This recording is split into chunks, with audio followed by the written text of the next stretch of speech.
Aí eu tenho que... Aceitar. É isso, exatamente. Então, bom, então, boa noite a todos, muito obrigado pela presença. Eu confesso assim que hoje, né, talvez seja um encontro assim com mais que eu me sinta com mais dificuldade, porque esse segundo capítulo, que esse é o capítulo de hoje, ele tem muito número, tem muita tabela, né? Ele é, na verdade, um capítulo quase que ancilar, porque talvez até pudesse ser expurgado.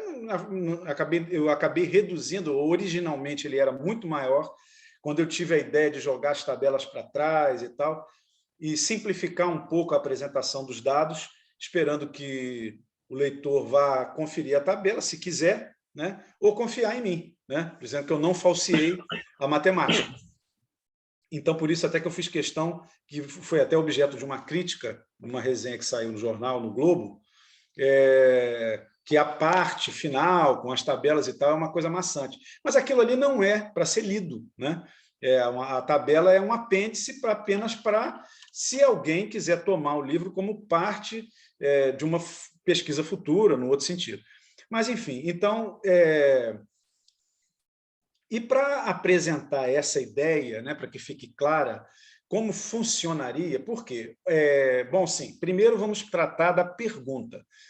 Quando a gente chegou à conclusão, no encontro passado, de que nós tínhamos uma história original, uma versão primitiva, no sentido etimológico do termo, né, aquela que é a primeira, e que essa foi se transmitindo de geração em geração, à medida que a população humana colonizou o planeta, saindo lá do sul da África Meridional.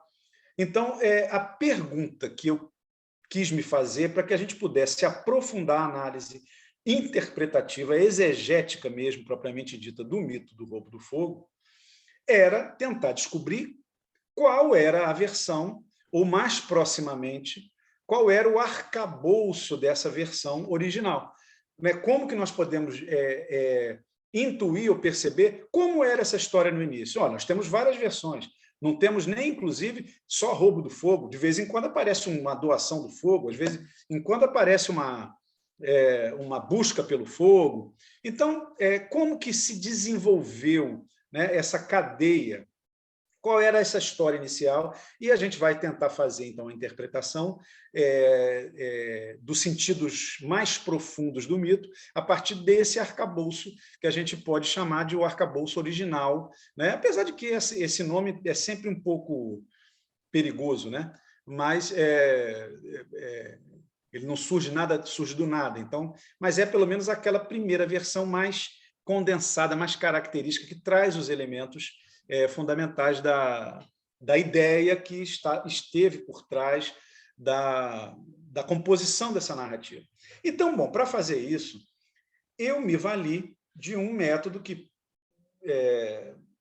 eu estava tentando me tornar especialista nele quando eu ainda cursava letras, né, fazia o mestrado, que é o método chamado método histórico comparativo, que é um método, digamos assim, que não é só usado em linguística, né?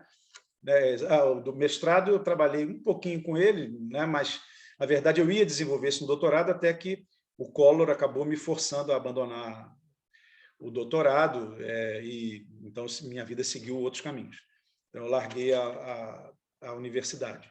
Mas o contato com esse método, que é usado em outras disciplinas, eu vou dar exemplo delas, que, de certa forma, me amparou para essa reconstituição, que, de certa maneira, também, num ou outro, num sentido mais brando, também foi empregado no Meu Destino é Ser Onça, embora numa escala infinitamente inferior. Meu Destino é Ser Onça, eu não tinha que comparar muitos mitos, às vezes havia 2 ou 3 versões distintas para um mesmo momento da narrativa, e aí essa decisão não era muito difícil de tomar. Então, nem posso dizer que eu apliquei o método histórico comparativo na Meu Destino é Ser Onça, mas nesse livro foi necessário. Bom, então, qual é esse método? Ele parte do pressuposto aquilo também que nós já discutimos no último encontro, de que quando você tem fenômenos, né, muito semelhantes, né, distribuídos, é, a comparação desses fenômenos te permite chegar a uma hipótese de qual tenha sido o fenômeno original que deu origem aos outros. Vou dar exemplo concreto. Isso daí é usado, por exemplo, na taxonomia zoológica. Quando chega o zoólogo e ele começa a comparar, por exemplo, aves, ele vai dividir, digamos, ele vai ver que os papagaios, as araras, as calopsitas, uma série de animais aí pelo mundo que tem aquele bico curvo, né? Que tem uma capacidade de emissão vocal, né? De som, às vezes canta, às vezes grita, mas de qualquer maneira imita sons que aprende. Ele vai chegar à conclusão de que esses animais, essa coincidência não existe, quer dizer, não seria uma coincidência, né? Essa semelhança não é casual. Ela, na verdade, é originária de um antepassado comum, a mesma conclusão que nós chegamos lá, né? De um antepassado comum. E é a comparação desses diversos tipos de animais que compõem essa família é que vai dar uma ideia de como era esse primeiro antepassado. Isso é usado também, por exemplo, na linguística. Então, a gente sabe, se você comparar o latim, ou comparar o português com o espanhol, com o italiano, com o francês, com o catalão e outras dessas línguas que são chamadas muito propriamente de línguas latinas ou neolatinas, né? Todas elas têm semelhanças sistemáticas. E quando você compara umas com as outras, você chega ao latim. Não exatamente, talvez, né? Mas o latim é escrito, já foi escrito, então nós temos esse instrumento. Mas isso confirma, inclusive, que o método tem essa virtude. Você vai descobrir as características principais do latim através da comparação das línguas neolatinas, que são descendentes do latim. Então, o latim funciona exatamente como essa língua antepassada e as outras são as suas transformações que vão diferindo. Uma outra disciplina que usa isso, outra ciência que usa isso, é a genética. Ela também faz aquelas comparações de populações e quando ela vê semelhanças em áreas do DNA, etc., que são similares, a conclusão é isso não é casual, essas pessoas são remanescentes que se diferenciaram, mas de um antepassado comum que tinha essas características que são comuns. Né? E aí as outras, no caso do DNA ainda tem um outro fator que facilita, quer dizer, facilita, né? Um negócio super complicado. O DNA é um alfabeto de 4 letras, né? ACGT, né? Que é a inicial das proteínas lá, adenina, não sei o que lá, timina, uma coisa assim. E que você combina aquilo ali em várias posições. Só que parece que uma delas, às vezes, pode se transformar na outra. Então, tem uma sequência lógica. Então, o cara consegue calcular, inclusive, o tempo, porque tem uma taxa, né? Mais ou menos como o carbono 14, tem uma taxa de mutação aproximada, né? Então, eles calculam, né? Por isso até que se calcula a quantidade, o tempo que viveu por a erva mitocondrial, que a gente mencionou. Então, o método histórico comparativo, na verdade, ele é um método meio geral, é um método meio que se baseia numa ideia, num pressuposto de que entidades que têm semelhanças muito fortes entre si dificilmente devem essas semelhanças à coincidência, mas sim à origem comum. Então, o que eu fiz? Eu pensei, bom, eu vou tentar abordar quais são os elementos fundamentais, né? Isso até os geneticistas fazem isso. Poucos laboratórios no mundo, por exemplo, conseguem fazer exame do DNA completo. É muito caro. Então, eles, para fazer esses testes, inclusive de ancestralidade, que eles vendem e fornecem isso aí para todo mundo, quem quiser fazer, né? Existem várias companhias que prestam esse serviço, eles selecionam trechos do DNA, trechos. Alguns que eles acham que são mais tipicamente característicos, aqueles que vão dar indicações mais importantes. E aí eles comparam esses trechos. Então, eu fiz isso. Eu selecionei 4 elementos que eu acho que são os estruturadores, são aqueles que são os pilares da história do roubo do fogo. Primeiro é o tipo de fogo. A gente já discutiu no último encontro também, que há dois tipos de fogos, né? Nós temos o fogo conservado e temos o fogo produzido. E estão em etapas diferentes do processo evolutivo da espécie. O outro pilar da história do roubo do fogo é a personagem do ladrão. Que personagem é essa? Quem ocupou esse papel na primeira narrativa, né? O terceiro elemento seria o dono original, o detentor do fogo original. Que personagem desempenhou esse papel? Que tipo de personagem se trata? E o último elemento é o método do roubo. Que método foi empregado para que o fogo fosse roubado? Então, com esses 4 elementos, eu imaginei que eu poderia, então, fazer uma comparação e, de certa maneira, eu chegaria no cerne da história. Não vou chegar exatamente como a história foi contada, como você não chega exatamente como era nem o papagaio ancestral, como não chega como era as línguas ancestrais, são postuladas em línguas ágrafas, né? Você não tem o texto escrito, então não sabe. Então, como era o proto-sino-tibetano, ninguém sabe exatamente como é. Você tem uma noção de como ele devia funcionar pela comparação. Então, é isso. Quer dizer, como seria essa história, através da comparação. E o método é o quantitativo, não tem outro, né? Você vai somar ocorrências e vai verificar se há alguma que se destaca. Provavelmente, muito provavelmente, em todas essas disciplinas aí que eu mencionei, quando você tem uma frequência muito grande de uma característica, é porque ela estava presente no ancestral. Né? Isso aí é um dado do pressuposto teórico do método histórico comparativo. Então, foi isso que eu fiz. Se a gente fizer a verificação da quantidade por exemplo, pegando o elemento, que tipo de fogo é roubado? Bom, quase, sei lá, agora eu não me lembro dos números, e isso é que torna a leitura do capítulo mais difícil, mas esse daqui, infelizmente, eu até antecipei, falei no capítulo anterior, então não sei de cabeça, mas com certeza é coisa de 80% para cima. Então, a maior parte das histórias do roubo do fogo, o fogo roubado é o fogo possuído, não é o fogo produzido, ele é o possuído. Então, a conclusão simples. Olha, então, na história inicial, nós temos o fogo possuído como o tipo de fogo que foi roubado inicialmente. Bom, vamos lá para o detentor do fogo. Também, pegando essa estatística, a gente vai encontrar que esse detentor do fogo, ele é majoritariamente, se não me engano, eu até li agora há pouco tempo, que eu estava dando uma olhada, vamos ver aqui, o detentor... 62, né? Em mitos, você tem que o detentor do fogo é um personagem que eu classifiquei como demiurgo.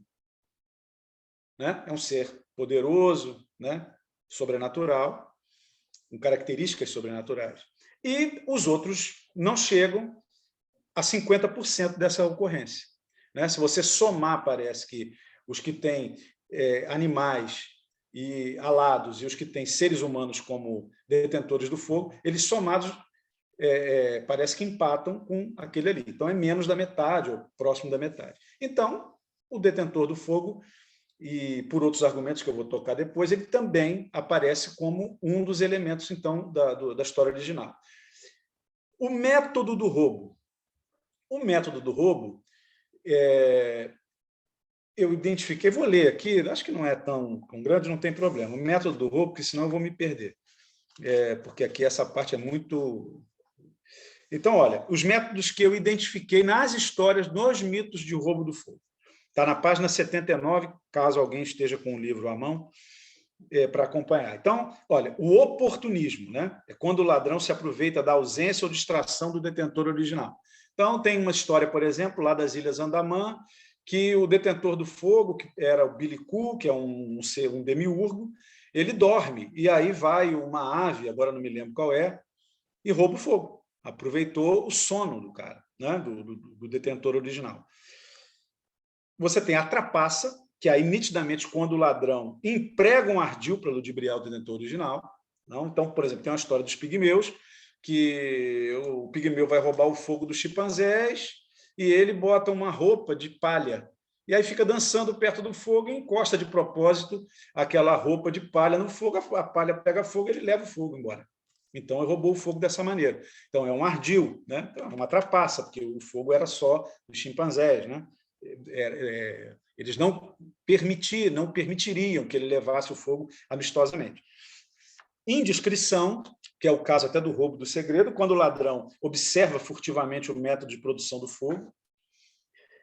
Bom, e esses três primeiros, eles constituem, digamos assim, métodos não violentos de roubo, né? Então, há oportunismo, trapaça e indiscrição não são métodos violentos. Agora, os outros métodos, aí, você tem a agressão mesmo, física, né? Quando o ladrão agride o detentor original, né? A coação, quando o ladrão ameaça explícita ou implicitamente o detentor original, né? Então, existe uma ameaça em relação, então é uma coação, ou uma traição, no caso, quando ele revela um segredo que é proibido, né? Tem umas histórias assim também, do cão, que é uma história africana, se não me engano, lá do Sudão, perto de um povo ali que habita perto do rio Nilo, que o cão ele fazia parte de uma sociedade secreta que tinha o fogo, e só eles tinham fogo. Mas o cão ele vai e trai essa sociedade secreta ele conta o segredo, né? E ele é castigado, é punido por isso que o cão perdeu a fala, deixou de falar, por conta de ter revelado o segredo, o tabu, né? Muito bem, então, esses métodos são os métodos violentos. E a gente vai ver que, dentre todos esses métodos, os métodos não violentos são os que predominam, e dentre os métodos não violentos, e inclusive toda a sequência, o que basicamente é o método preferido do ladrão é a trapaça. E aí nós estamos diante de um personagem que não é por acaso. E isso, eu, sinceramente, quando eu cheguei nessa conclusão, fiquei muito feliz, porque eu achei que eu estava indo no caminho certo. Porque o que nós conhecemos da mitologia mais essencial que a gente é o personagem do trickster, que significa exatamente isso, o trapaceiro, né? Que é aquele que emprega os ardis, seja na formação do mundo, obtenção da cultura, criação dos seres, transformação da terra. Então, nós temos o papel do trickster. E essa metodologia histórico-comparativa me permitiu chegar nesse resultado, sem precisar intuir que seria um trickster. Então, eu já sei que é um trickster, porque o método empregado é esse método da trapaça predominantemente, né? Bom, aí nós vamos para a parte, digamos assim, mais delicada da reconstituição desse arcabouço original, que é a descoberta de quem representou o papel de ladrão. Porque nós temos, e aí eu vou fazer um pequeno parênteses, que eu deveria ter feito antes de começar a falar toda essa história toda, mas é fácil de recuperar.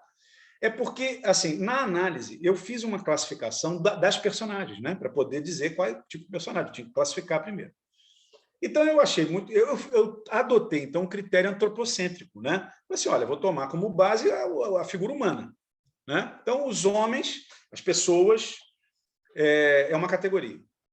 Bom, aí nós temos as categorias animais. Temos uma ocorrência num mito, se não me engano, dos maias, que o dono do fogo aparece um vegetal. Então, nós temos isso no conjunto de todos os papéis, tá? Em todos os papéis que podem ocorrer dentro de uma história do roubo do fogo. Eu identifiquei, então, você tem um caso de um monstro, que é indefinido, mas é um monstro, não se sabe se ele era um teriantropo, né? um homem-animal, alguma coisa assim. Um monstro, você tem um vegetal, tem acho que tem um caso de mineral, não tenho certeza agora, mas a grande parte, você tem os humanos, você tem esses demiurgos, que aí eu vou ler também como eu defini, que são os demiurgos propriamente ditos, as divindades, porque eu acho difícil você separar uma coisa da outra. Em geral, você classificar alguém como Deus ou como demiurgo depende mais de uma atitude em relação ao valor daquela crença, né? Mítica, se ela tem valor de religião, então você vai chamar de Deus. Mas se a gente, de repente, olha para uma manifestação qualquer cultural de um povo considerado primitivo, vamos chamar de demiurgo.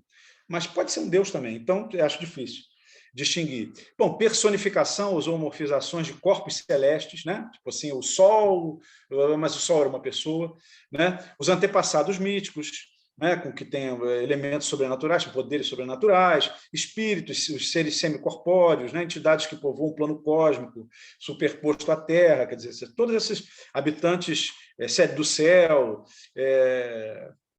tudo que for extra-humano, né? Então, eu coloquei nesse nicho dos demiurgos, porque é muito difícil distinguir uma categoria da outra. E, bom, e vem os animais.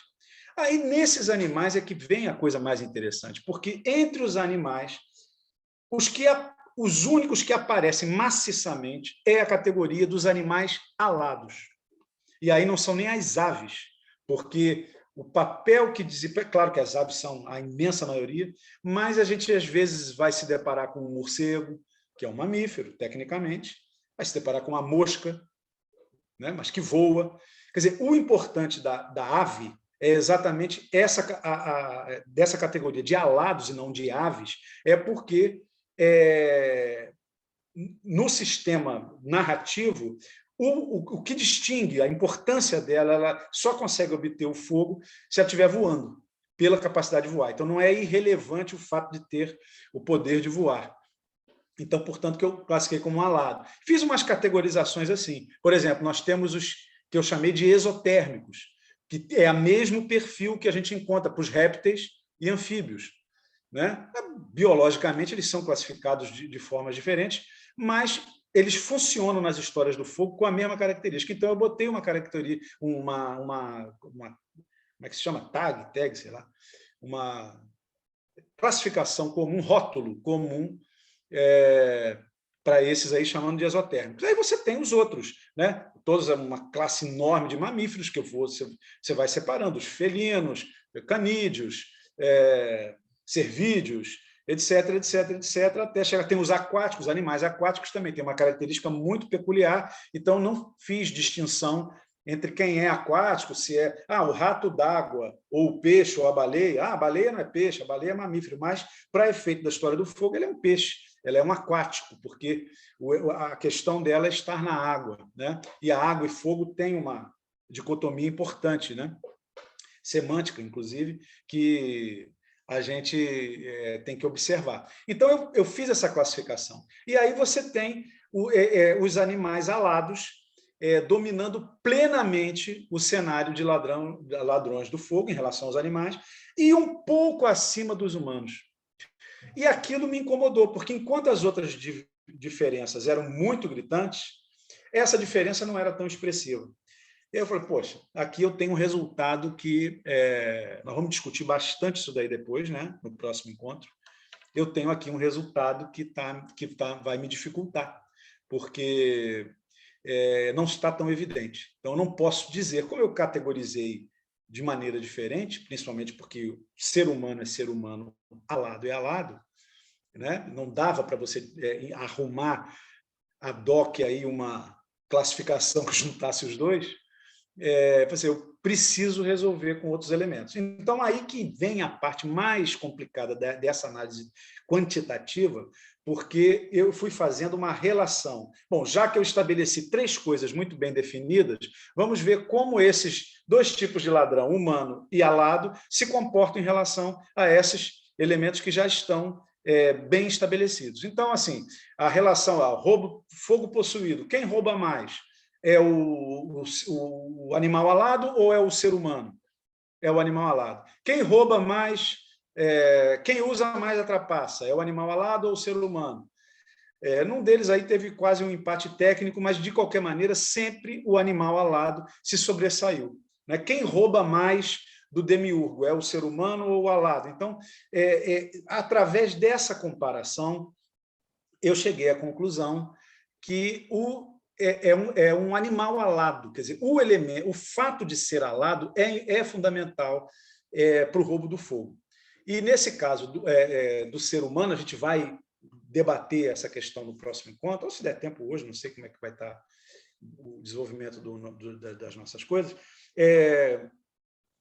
ele me levou, então, eu tomar essa decisão, digamos assim, quase que preliminarmente, para a gente discutir mais no final. E no final, eu acho que eu encontro uma justificativa para mostrar que, na verdade, ele não era nem exclusivamente humano, nem exclusivamente alado. Ele era um misto das duas coisas, né? E a gente vai chegar lá. Mas, enfim, então, reconstituído esse arcabouço original, vamos ver aqui, existia um problema remanescente, né? Não sei se alguém tem uma dúvida nessa reconstituição, se acha que eu devo explicar melhor os números, se está satisfeito, se acredita no que eu falei, como é que está isso daí? O que vocês acham? Está tudo bem? Então está tudo bem, beleza.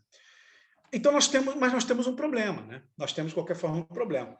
Porque, quer dizer, um problema natural, né? Que já existia até. Eu tenho uma história original, mas eu tenho uma série de versões. Por quê? Essas versões foram se ramificando e como elas foram se expandindo, né? Então você tem... sim, antes disso é importante. Ao fazer essas análises, essas leituras todas, eu percebi que havia algumas situações na história do roubo do fogo que se repetiam com muita frequência, né? E também de uma maneira bem espalhada. Eu vou dar um exemplo do contrário, vou dar um exemplo de um motivo, vamos dizer assim, como se diz muito nos estudos folclóricos antigos, né, os motivos folclóricos, né, que são mitemas, que são tratamentos específicos do material narrativo, a presença de certas características narrativas, né, muito comuns. Então, por exemplo, eu contei aqui um mito dos pigmeus que vão com uma roupa de palha para pegar o fogo. Essa técnica de roubo aparece em outros lugares, não só na África, vai aparecendo aqui e acolá, mas não é nada especialmente contundente. Mas quando chega na América do Norte, ela tem uma expansão imensa, principalmente quando o ladrão é o cervo, que faz a galhada pegar fogo. E ele rouba o fogo com os galhos, como se fosse a própria metáfora de galhos mesmo, que ele colocasse ali e fugisse com o fogo na cabeça. Então, você tem... Agora, é muito mais localizado, claro que esse é um tipo de exemplo que você tem uma característica. Poxa, um método de roubo do fogo, uma trapaça, mas que alguém faz algo, finge, normalmente associado à dança. O cervo, nas mitologias lá da América do Norte, é um excelente dançarino, e ele vai roubar o fogo dos detentores originais, ele aproveita uma festa, uma dança, e enfia lá aqueles galhos dele lá dentro da fogueira e leva o fogo embora. Muito parecido com o que o pigmeu fez. Como não há uma distribuição maior na ligação entre África e América do Norte, eu parti do princípio que pode ser uma coincidência. Talvez não seja, mas pode ser. Mas, de qualquer forma, essa característica é uma característica muito regionalizada, né? Vamos dizer assim, onde ela aparece com mais frequência é numa determinada área do planeta, que é, no caso, a América do Norte. Então, não é uma característica, digamos assim, geral do mito do roubo do fogo, ou nem muito frequente. Mas eu encontrei pelo menos 3 temas que podem pertencer a essa história original, podem pertencer. Eles não são gerais, mas eles são muito frequentes. Um deles, com certeza, na verdade, não é que podem pertencer. Um deles pertence. Mas eu vou começar pelos outros. Bom, as histórias do roubo do fogo, primeiro, elas têm uma característica muito interessante, que é aqui o detentor original, até por ser um demiurgo, né? A gente vai ver também nessas tabelas que esse demiurgo é o que mais usa os métodos violentos de roubo, e aí é interessante, porque é exatamente essa escala que eu cheguei à conclusão. À medida que o personagem sobe de plano ontológico, ele vai subindo, quer dizer, é um animal alado, depois para humano, depois para demiurgo, quer dizer, vai ficando mais poderoso, né, num certo sentido, os métodos violentos começam a aumentar. Então, assim, a frequência com que a violência empregada na história do roubo do fogo é proporcional a essa escala ontológica que vai do animal, passando pelo homem, chegando ao Deus, chegando ao ser sobrenatural. É muito interessante isso, porque na pré-história, a gente pode... isso é um raciocínio que eu fiz, na pré-história, a violência não era o grande valor, a força não era o grande valor. O grande valor era a inteligência, né? A gente vai discutir isso. Mas isso é um dado muito interessante, que a gente observa esse crescente, né, de emprego. Então, o demiurgo, voltando ao que eu estava falando, o demiurgo, em geral, ele se vinga do ladrão. História de Prometeu, que fez Zeus, puniu Prometeu. E puniu também os beneficiários do roubo de Prometeu, puniu os homens, com a Pandora, né? Instituiu o casamento. E no mito grego de Hesíodo é exatamente isso que é a punição pelo roubo do fogo. É a Pandora, que vem com as dores, mas é também a origem do matrimônio, do casamento, né? Dessa relação. E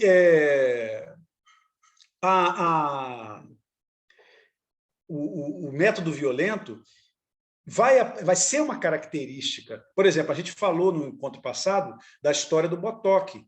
Então, a onça, quando fica furiosa porque se sentiu traída, tinha adotado aquele menino, aquele rapaz, ela, quando vê o fogo roubado, ela se vinga, e o que ela faz? Ela é predadora do homem. Ela vai comer o homem. Ela vai matar e comer. Né? O leão, numa história africana, também faz isso. Ele vai se vingar, ele desiste de comer carne cozida para comer carne crua como uma forma de vingança. Né? Então, você tem uma frequência muito grande de uma agressão desse detentor original em relação ao ladrão. Então, esse é o tema da vingança. Um outro tema interessante é o da queda ontológica. Acho que o João mencionou, né, no encontro passado, lembrando esse. A queda ontológica, então, é mais interessante ainda, que é aquilo que você tem um ser que tem um determinado poder, como, por exemplo, o urubu, no mito tupi, né? Ele comia cozido, comia com fogo, processava com fogo. Quando o fogo roubou, ele passou a comer o quê? O que o urubu come? Carne podre. Ele não tem mais o fogo. Né? A onça come o cru, ele come o podre. E você tem uma série de coisas. Tem um mito, que eu não me lembro exatamente, mas acho que é da Ásia, que os chimpanzés eram donos dos macacos, sei lá, eram donos do fogo, acho que não sei se era o chimpanzé, e que, quando o fogo foi roubado deles, eles continuaram com pelos no corpo. Quer dizer, é até uma filigrana interessante, porque na narração do mito já tem um elemento de compreensão da evolução das espécies. Porque ele não diz que o macaco que teve o fogo roubado criou pelos. Ele deixou de perder. E o homem perdeu, porque ganhou o fogo.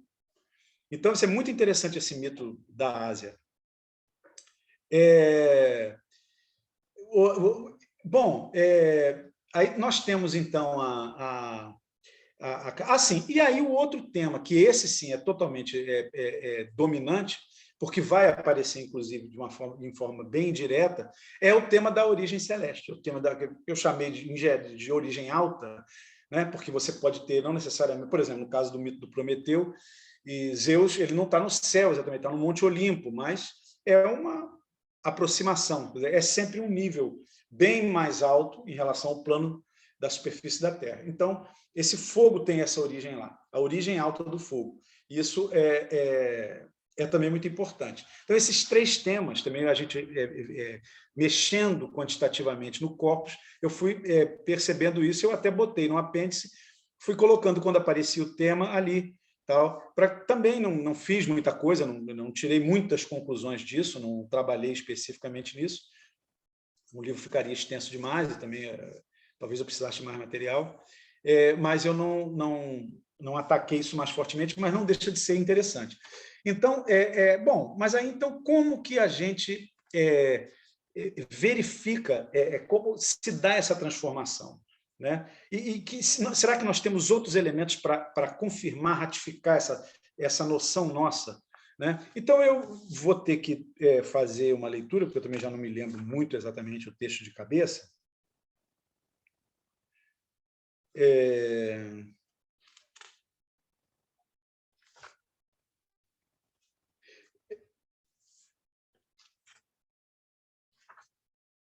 É o seguinte,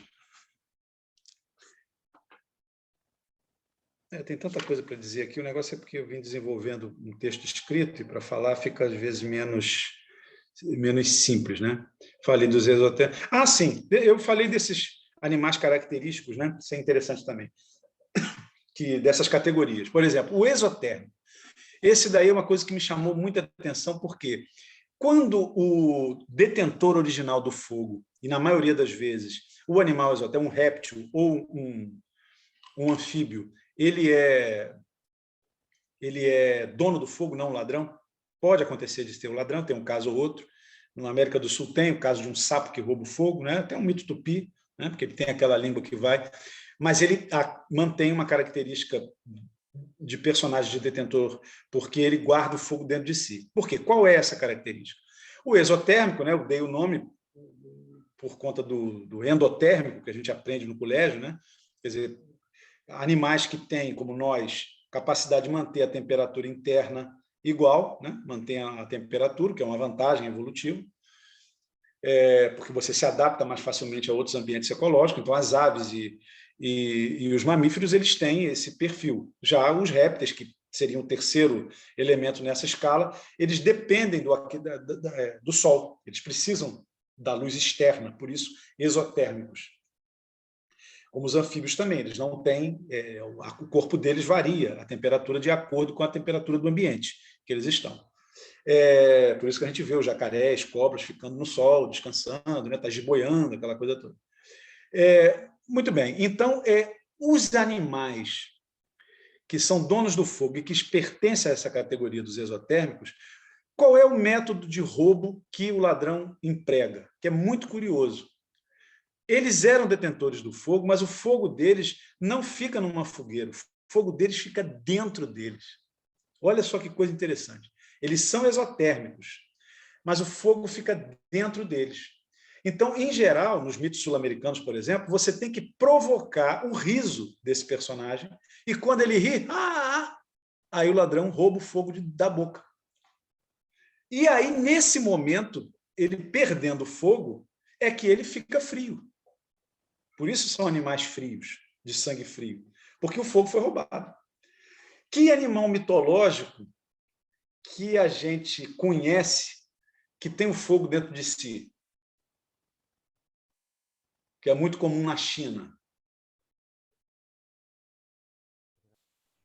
O dragão. Né? O dragão, né? Não é o dragão. E o dragão é o quê? Ou é um réptil alado, ou ele é uma cobra. Né? Em geral, esse dragão antigo que a gente conhece, Tiamat, esses seres míticos, que são chamados de dragões, mas eles eram cobras, grandes serpentes, né? É um animal mítico bem...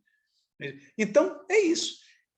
A possibilidade de uma conexão, né, da criação, de imaginar que numa alta época da pré-história, muito antigamente, você já tem forjado, né, uma personagem que hoje é popularíssima nessas séries de televisão e tal, livros de fantasia, que já pode ter sido forjada a ideia, associada à ideia do roubo do fogo, quando alguém teve a ideia, né, já que percebendo que a cobra tem o corpo frio, imaginar que ela tem o corpo frio porque ela tinha o corpo quente e perdeu o fogo dela.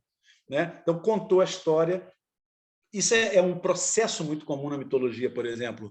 Né? Os tupinambás, por exemplo, eles contavam que eles não tinham rede, não tinham machado, não tinham nada, mas que roubaram tudo dos tapuias, que são os inimigos principais deles, né? Que são os geis.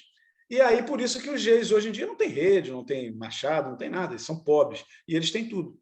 Né? Porque roubaram tudo. Então, assim, a justificativa do mito é justamente um fato concreto que, teoricamente, suporta a teoria. Né? Então, já que as cobras têm o corpo frio, é porque um dia tiveram o corpo quente, um dia tiveram fogo. Né? Então, assim, é o raciocínio muito característico da mitologia que você encontra em vários tipos de de narrativa.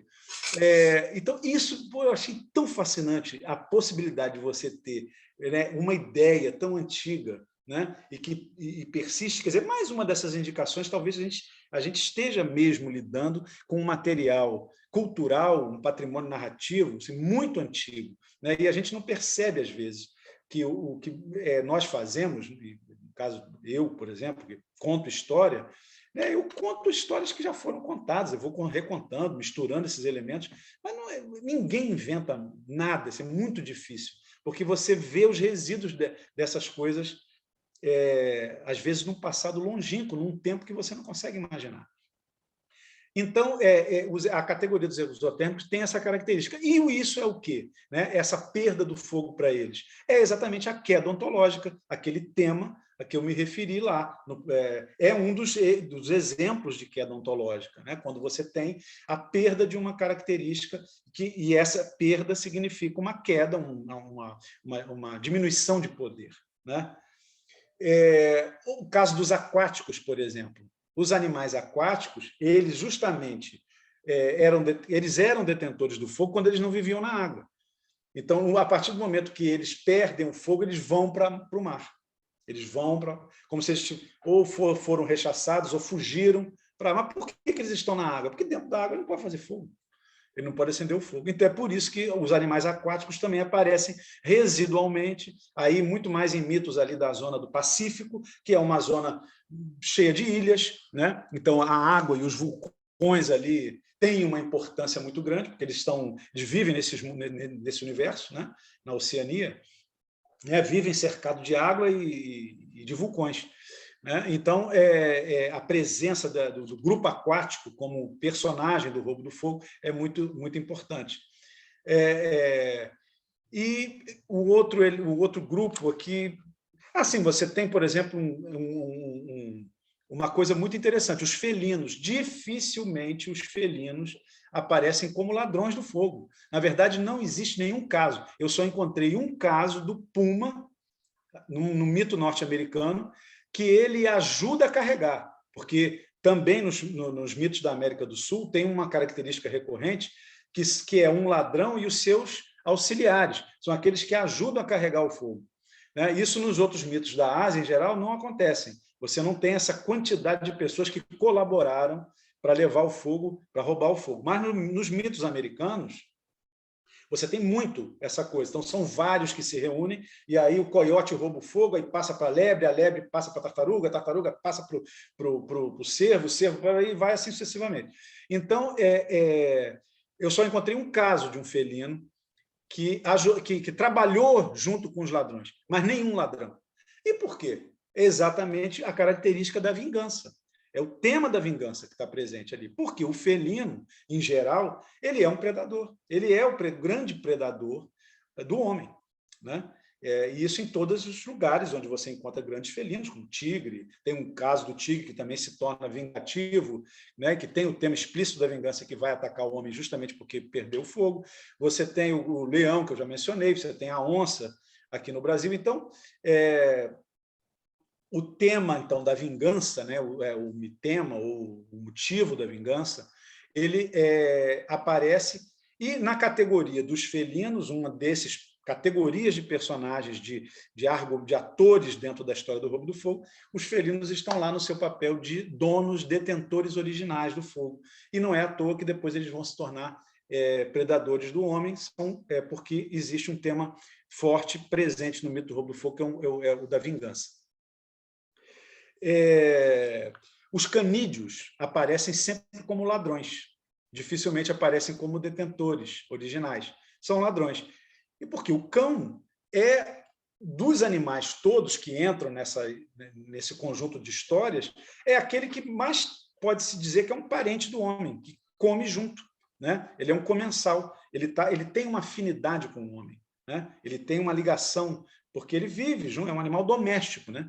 E aí a gente pode até arriscar a datar, porque se o cão foi domesticado há 10 mil anos, ele só pode ter entrado na história com esse papel depois de ter sido domesticado. Então, você até pode situar um momento em que o cão começou a aparecer nas histórias do mito do Roubo do Fogo. Então, a gente tem, teoricamente, um modelo, né, e que pela divisão das personagens, pela fixação de motivos paralelos importantes e por esses pilares, principalmente, você tem como montar uma coisa que se faz também nessas disciplinas que eu falei, que empregam o método histórico comparativo, que é justamente esse de você pensar qual foi a história original e ir traçando como elas foram evoluindo, né? Então, eu fiz uma proposta de acordo com a frequência, né? Dentro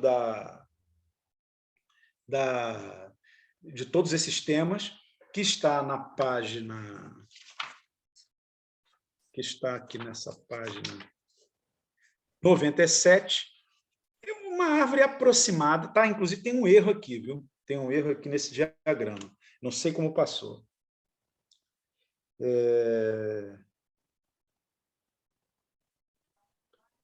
Tem alguma coisa aqui que eu identifiquei que estava errada.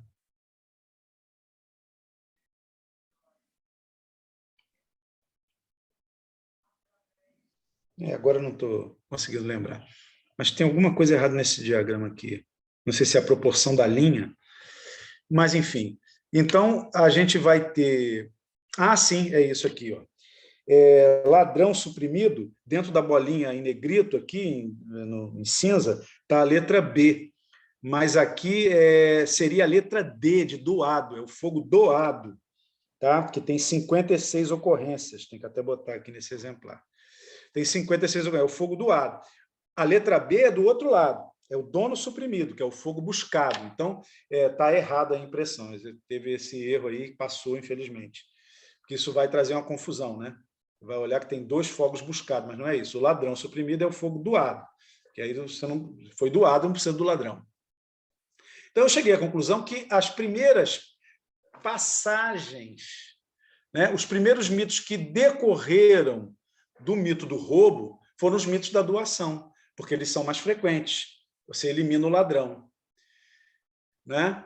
E eu vou adiantar, depois a gente vai discutir isso mais, o caso da busca surge um pouco mais tardiamente, porque aí você suprime o dono do fogo, você só tem o buscador, né?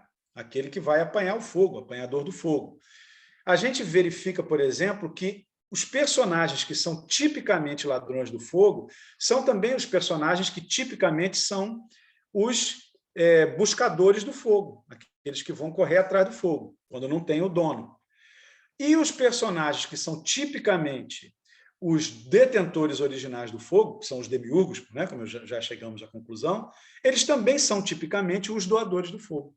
Então, ou seja, a estrutura dos personagens se mantém. Você suprime um elemento porque você mudou a forma de contar, mas você mantém as características das personagens. Eu achei que isso também é mais um argumento que mostra que essa reconstrução está num caminho que, para mim, pelo menos, era seguro, era correto, né? Porque as evidências estão apontando sempre para o mesmo lugar. Isso, para mim, era... Quer dizer, isso é muito importante num trabalho de reconstituição, porque você não pode também ficar num argumento só, né? Então, você tem um esquema, né? Você tem um esquema, mais ou menos, de como o mito do roubo do fogo, que é maciçamente ocupado por 3 categorias de personagens: ser alado, animal alado, demiurgo e ser humano. Esses 3 ocupam esses lugares, esses postos de ladrão e detentor, sendo que uns predominam num lado, outros predominam do outro, né?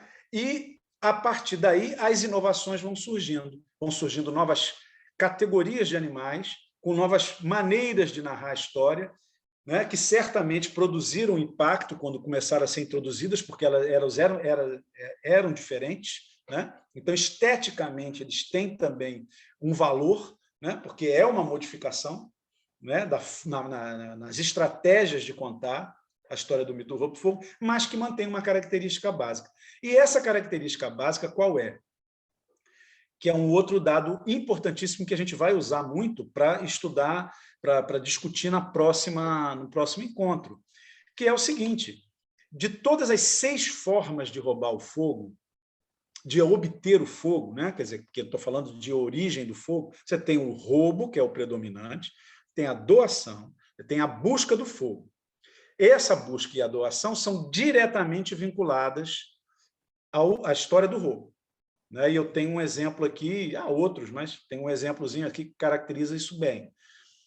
A invenção do fogo e, deixa eu ver aqui, a descoberta e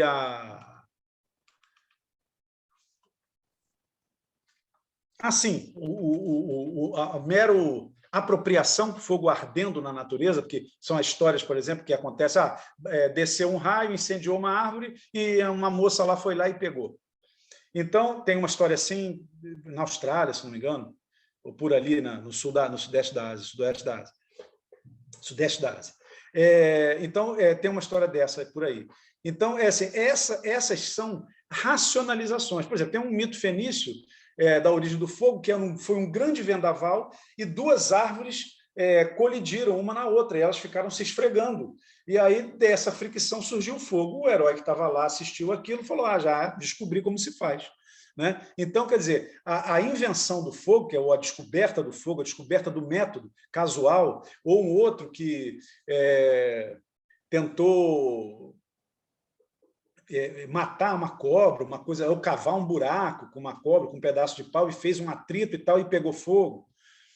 Então, quer dizer, são descobertas casuais ou colher diretamente na natureza, mas são racionalizações. Essas histórias você não encontra paralelo com as histórias do roubo. Me parecem bem racionalizações. Quando você vê o discurso dos arqueólogos contemporâneos falando sobre a origem do fogo, eles vão contar histórias, eles não vão botar um personagem. Né? Não vão dizer que foi o cachorro que foi lá e pegou, que um raio incendiou a árvore, o cachorro foi lá e pegou. Eles não vão dizer isso. Né? O mito ele precisa de uma linguagem metafórica, porque ele é literatura, vamos dizer assim, é narrativa, né? É ficção. Então, ele vai criar as personagens. Agora, é uma racionalização, não são histórias que a gente consiga imediatamente colar naquelas outras. Já são 20 para as 8, eu não sei se eu devo continuar depois, o que vocês acham aí? Falo mais um pouquinho e a gente abre, ou vocês querem falar? Não, pode seguir, moça, para completar o raciocínio. Não, então, eu só ia citar um caso que é justamente para mostrar como essa derivação, que ela ocorre, como nós podemos depreendê-la do corpus. É um exemplo, mas é um exemplo muito interessante, que é o da história da cambaxeira. Vamos ver se eu acho ela aqui. Sim. Essa história aqui é um conjunto de mitos da Normandia. São várias versões que o Fraser colheu, umas bem diferentes das outras mais parecidas, mas que ela é interessante porque... Peraí, eu preciso Página 89, não é isso? E segue, né? Página 89 e 90, justamente, isso. 89 e 90. Então, a história da cambaxeira. Então, olha só, vamos ver a história do roubo do fogo, que é contada na Normandia. A gente vai ver que é uma história toda truncada, né? Bom, vou ler, né? É o roubo, né? O mito do roubo do fogo, 032. A cambaxira rouba o fogo do céu. E quando vinha para a terra, suas asas pegam fogo. Ela passa o fogo para o pinta-roxo, que queima o peito. O pinta-roxo passa, então, o fogo para a cotovia, e a cotovia entrega o fogo à humanidade. Bom, essa é a história do roubo do fogo. Tem o detentor original? Não tem. Está dizendo que foi no céu. A gente já sabe, né, aí por outros métodos comparativos, que esse ser celeste é um demiurgo, provavelmente é o dono do fogo, já é o predominante nas histórias. Mas ele não menciona aqui. Também não menciona o método. A única coisa que você sabe que foi roubada é porque tem o verbo roubar. Só isso. Ela foi e roubou o fogo. Mas não diz como. Quer dizer, é uma história dessas que muitos dos mitos que às vezes são colhidos, às vezes eles não são colhidos completamente. Isso é um problema mesmo até da própria disciplina de mitologia comparada, porque dependendo da fonte, você pode ter uma fonte ruim, você pode ter um informante de saco cheio, o cara não quer ficar respondendo pergunta daquele cientista lá, que está enchendo o saco dele, perguntando como é que detalhezinho disso, daquilo outro, ele responde genericamente, conta uma história, e o cara anota. Mas, e às vezes tem mitólogos que conseguem ter uma relação mais fácil e conseguem obter uma narrativa muito mais completa. Então, a gente também, no corpus de comparação de mitos, você tem esse tipo de problema. Você não tem textos, né? São coletas de narrativas orais que, às vezes, são mal feitas pelo coletor, às vezes são mal contadas pelo informante, que às vezes não sabe também, esqueceu, ouviu falar, não conheço a história do roubo, aí conta lá uma coisa mais ou menos, né? Isso acontece com a gente. Vou resumir um romance que eu li há 40 anos atrás, eu me lembro mais ou menos, mas você vai errar algumas coisas, porque a memória trai a gente, né? Então, nós temos essas dificuldades. Mas, poxa, tem uma coisa interessante aqui. Algumas características se repetem daquilo que a gente chegou à conclusão. A cambaxirra é uma ave, é um animal alado, né? Ela vai no céu, que é o locus, né? É o demiurgo. O locus do fogo é a origem alta. Ele é do céu, ele é celeste. Esse caso, curiosamente, aqui tem até a sequência dos que ajudam a transportar, mas isso é raro, né? Fora das Américas. Isso é a única coisa que fala de robô. Aí vamos para o fogo doado, que é um mito muito mais bem desenvolvido, muito mais bem narrado, mas do fogo doado, não era roubo do fogo, que está na página 90. Então, o D014, quer dizer, fogo doado 014, quando não havia mais fogo e ninguém sabia fazer, as pessoas decidiram apanhá-lo com o bom Deus. Mas ele morava longe. Pediram aos grandes pássaros, que recusaram. Pediram aos médios, que recusaram. A pequena cambaxirra, mesma personagem, se ofereceu. Era pequena e não acreditaram nela, mas ela foi. O bom Deus ficou surpreso. Deu o fogo e advertiu que ela voasse devagar, para não se queimar. Né? Porque o ar agita o fogo, né? A fogueira. Né? Então, tem todas as metáforas do realismo em relação ao elemento. Quando se aproxima da Terra, ela acaba acelerando o voo e perde as penas. Os pássaros tiram uma pena de cada um para dar a cambaxirra, para ela voltar a ter penas, né? Já que ela foi a benfeitora. Menos a coruja. Olha só. Por isso, ela só sai à noite. Se sair de dia, os pássaros a afugentam. Ninguém pode matar ou desaninhar a cambaxirra. Mas a coruja as pessoas atacam, porque ela não deu uma pena para a cambaxirra. Tem um outro mito aí que a coruja aparece, coruja das neves até, e em outros mitos a coruja aparece sempre como dona do fogo, dona original. E por quê? Porque como ela vive de noite, ela não tem fogo, e ela vive no escuro. Então, assim, aquela mesma coisa da queda ontológica. A coruja é um dos personagens que aparece sempre. Você quer falar alguma coisa, Zé? Tá, que você fez assim? Desculpe. Que ela tem essa característica de personagem detentora do fogo original, porque ela é noturna. E tem um mito que fala da coruja das neves, quer dizer, além de ser noturna, ainda está no frio, porque não tem mais o fogo, porque antes ela estava em outra posição. Então, nitidamente, pela comparação de duas histórias que não são a mesma, mas são similares, muito similares, aqui são formas de obtenção do fogo muito distintas. Um é roubo, outro é a doação, mas a estrutura pode ser observada. Elas têm um paralelismo. Então, na minha opinião, posso estar errado, mas eu tenho quase certeza que essa personagem não mencionada, do dono do fogo aqui, nesse mito da cambaxirra, por ser mais pagão, vamos dizer assim, não era o bom Deus que doou, era a coruja. E aí só ficou aquela lembrança ou aquela imagem metafórica que a coruja é um animal ruim, ela fez mal à cambaxirra. Ela provavelmente se vingou da cambaxirra na história original ali da Normandia, fez ela perder as asas, ou fez o fogo queimar as asas dela. Né? Então, essas histórias elas vão se modificando, aquela história de quem conta um conto aumenta um ponto, mas elas vão mantendo certas ideias fundamentais, né? Que continuam estruturando elas. Então, isso daqui era um exemplo que eu quis mostrar de como a gente tem a passagem, né, de um tipo de narrativa do roubo para uma narrativa da doação. E você pode encontrar outros exemplos desses, para a gente não se alongar muito, poder conversar um pouquinho, porque basicamente eu dei o recado que eu queria, está tudo sob controle. Então, eu lamento um pouco, porque a gente vê até pela pergunta das pessoas durante a que não teve muita coisa, mas é porque é realmente um capítulo mais árido, né? Ele é muito quantitativo, ele é um pouco cansativo e tal, não encontrei outra maneira, desculpe-me, de fazer essa exposição, tinha feito a leitura dele antes, tentei anotar algumas coisas, mas é basicamente isso. Então, você tem uma história estrutural, né, que é proposta no final do capítulo aqui, né,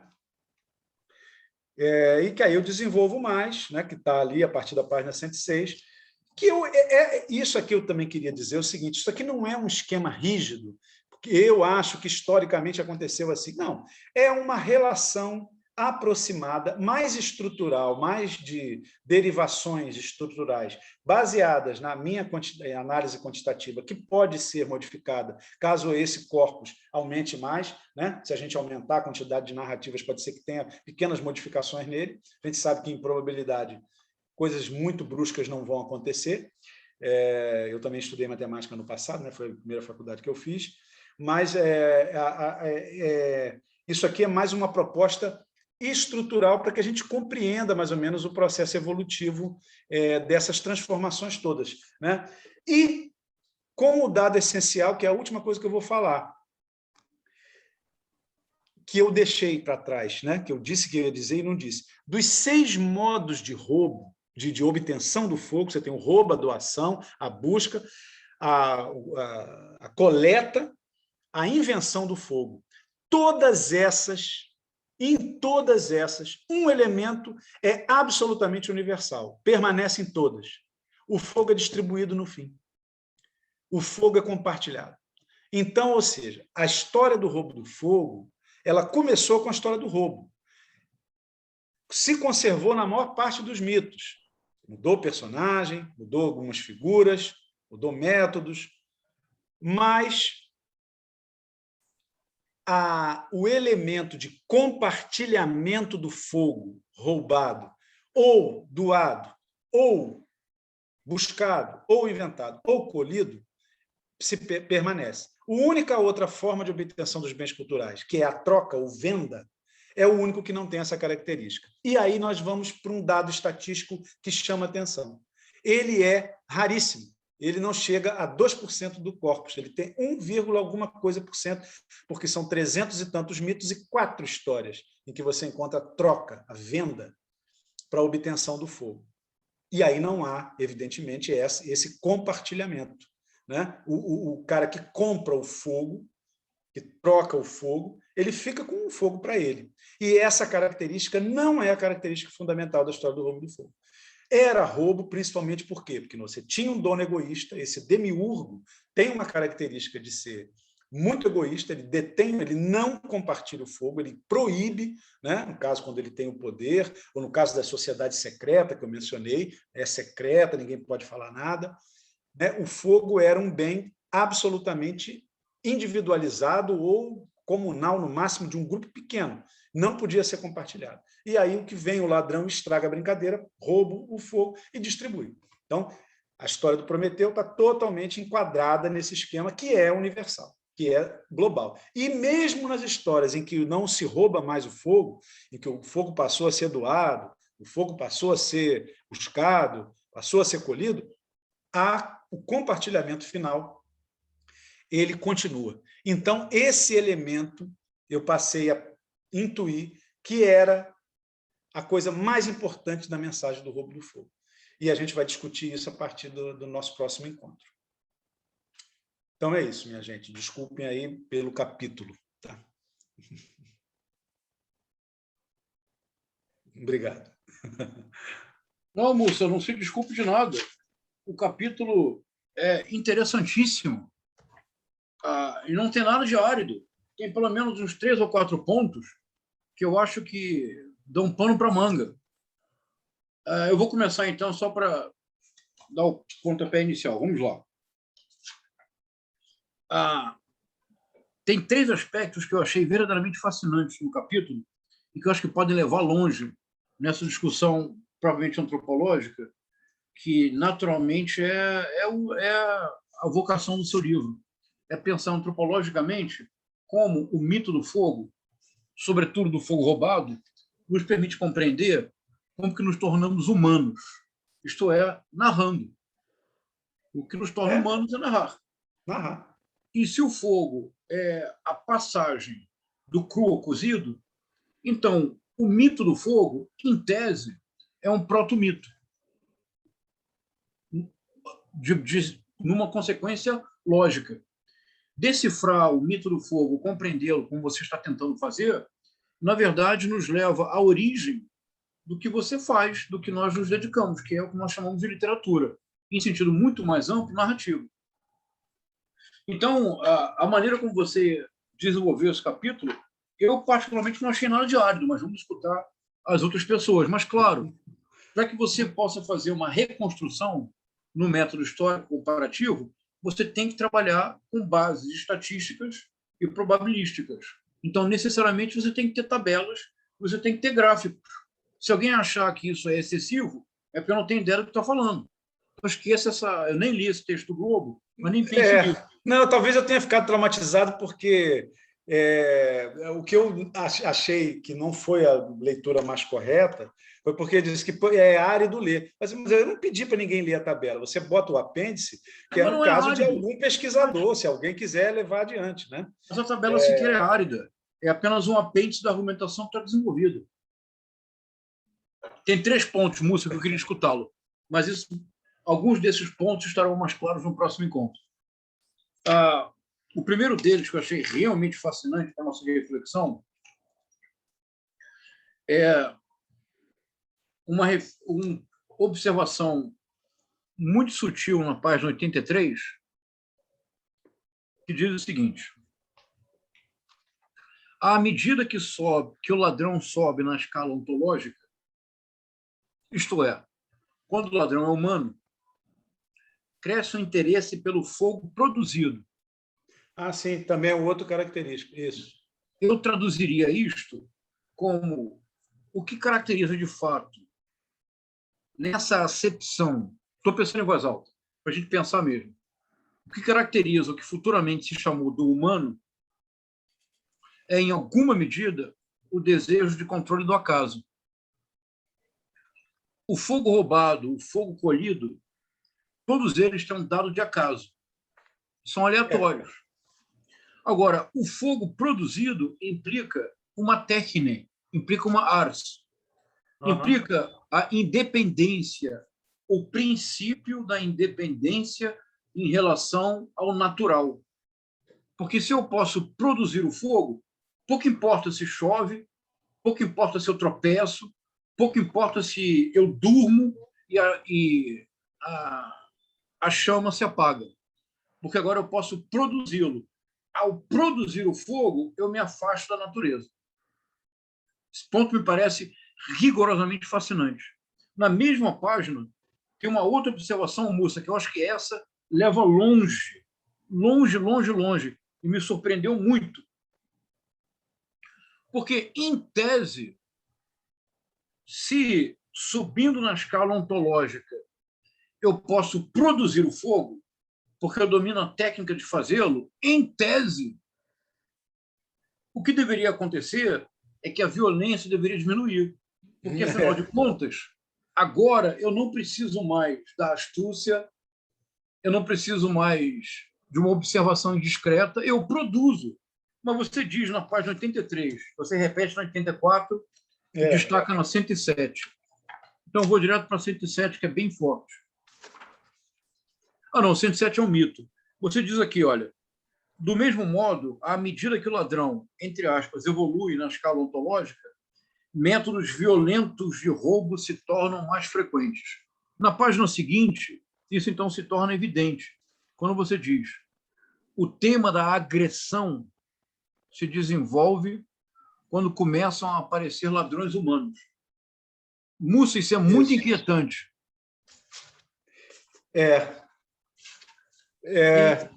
Pois é, mas não, pois é, e se expandem muito mais quando o ladrão é o demiurgo. Quer dizer, a divindade é violenta. É isso.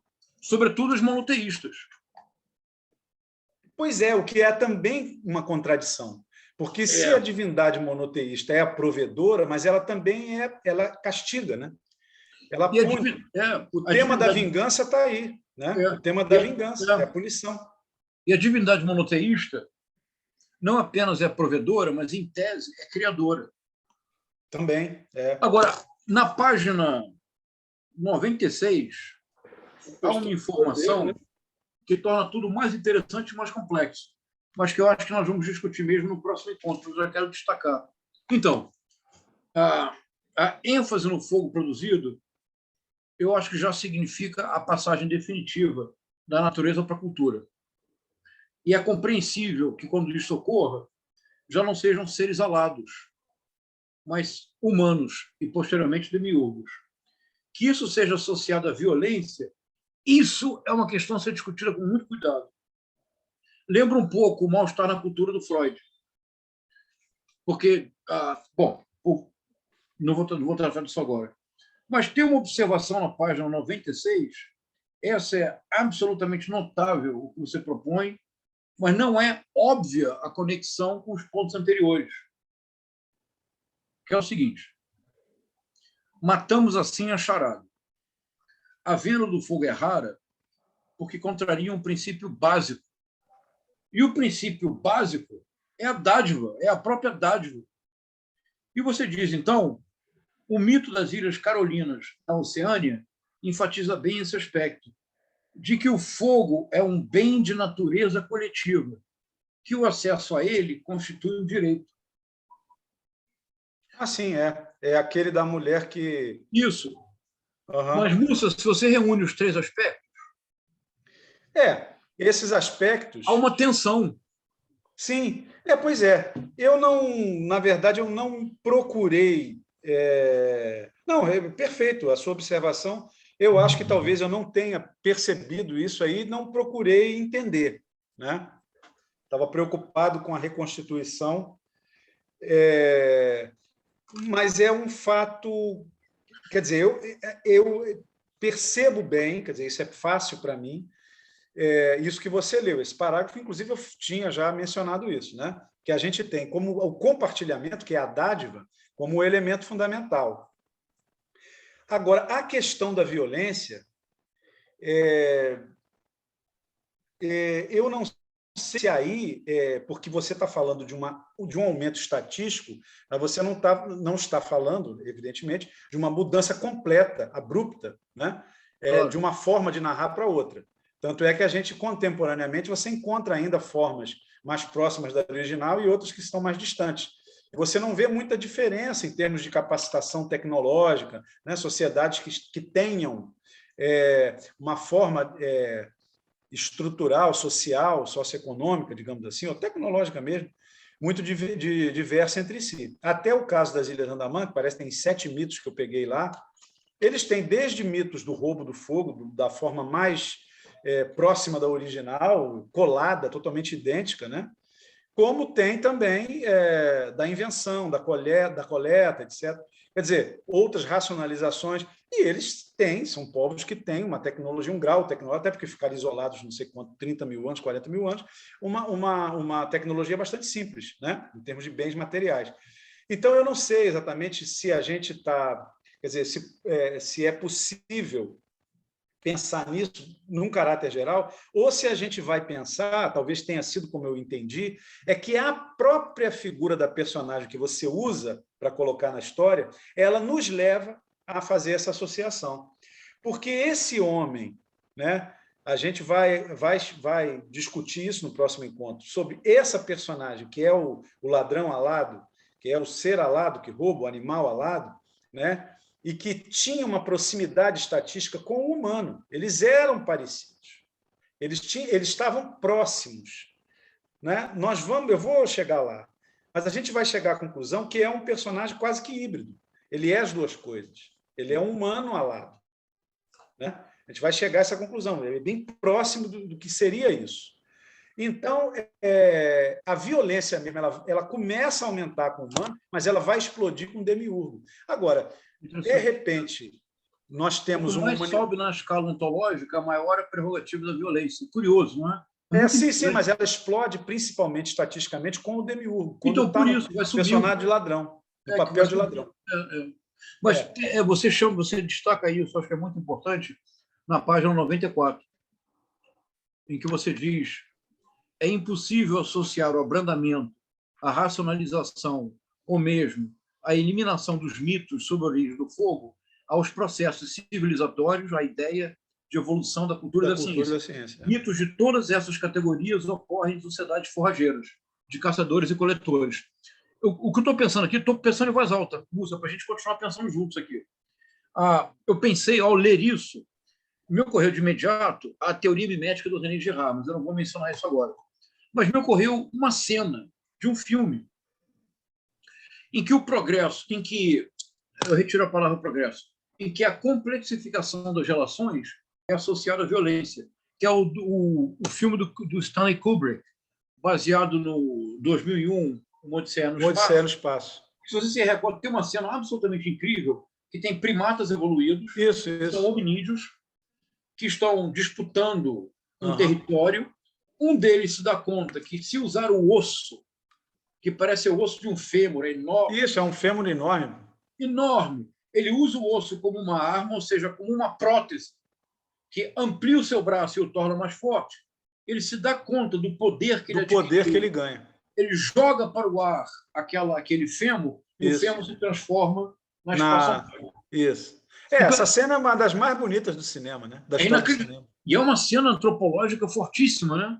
Eu tentei, ao ler esse capítulo, essa cena me vinha o tempo todo à mente, embora eu ainda não consiga elaborar muito bem, mas há uma relação muito inquietante entre o que nós somos e o nosso potencial de violência e agressividade. Pois é, exatamente. Eu acho que também na ficção a gente se depara com contradições, né? Ou com ideias paralelas, ideias que são contraditórias, mas são paralelas porque, na verdade, elas têm desdobramentos distintos, né? Então, assim, pode ser... assim, você está me chamando a atenção para uma coisa muito importante, eu não fiz essa reflexão no curso não me preocupei em esclarecer essa potencial contradição, mas eu achei natural, porque eu fiz uma leitura, talvez, segmentada de cada um desses fenômenos, né? Eu não uni os três. Então, me pareceu isso, que a humanidade ela é vista como mais violenta do que a animalidade, né? E a divindade é vista como muito mais violenta ainda. Na verdade, assim, quem tem mais poder é mais violento, né? Tem um recado subliminar, que é passado às vezes, outras vezes não é, mas talvez esse recado. Eu li dessa maneira, por isso que talvez eu não tenha tentado juntar, então, com a outra questão, que foi aquela da questão da dádiva, mas a dádiva Há aí uma tensão fascinante, que talvez seja a tensão própria do que nós chamamos de cultura. Ao mesmo tempo em que há uma agressividade e uma violência, existe a possibilidade da dádiva. É muito interessante, Múcia, porque todo o mal-estar na civilização do Freud cabe nessa sua página. Porque todo o argumento do Freud é justamente esse.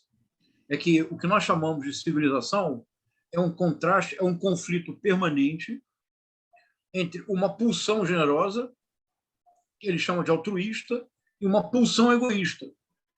E toda a questão da civilização é saber se algum dia isso se equilibra.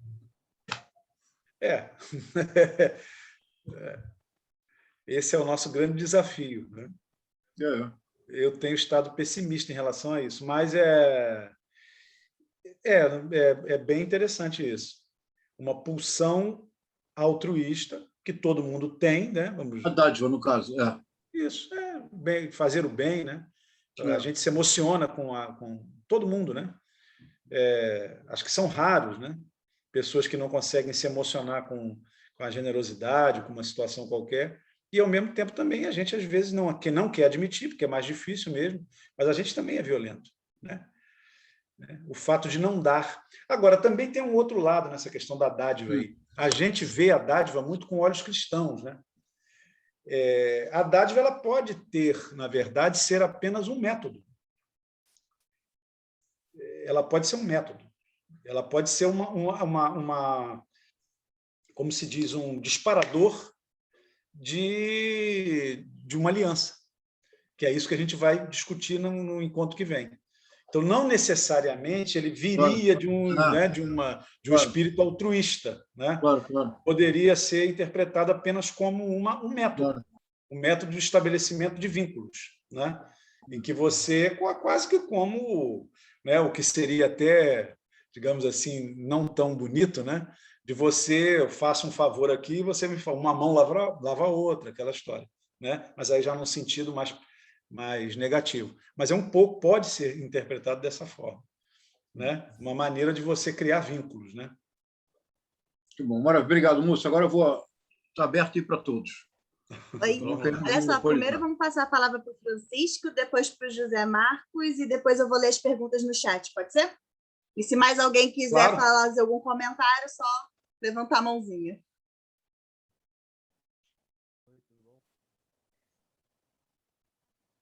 Agora que eu vi que tem uma mãozinha amarela levantada, genial isso, né? Ah, tá. Legal. Vai lá, Francisco. O microfone acho que está desligado. Será? 1, 2, 3, estão me ouvindo? Não? Não? Está muito baixo, eu acho. Volume.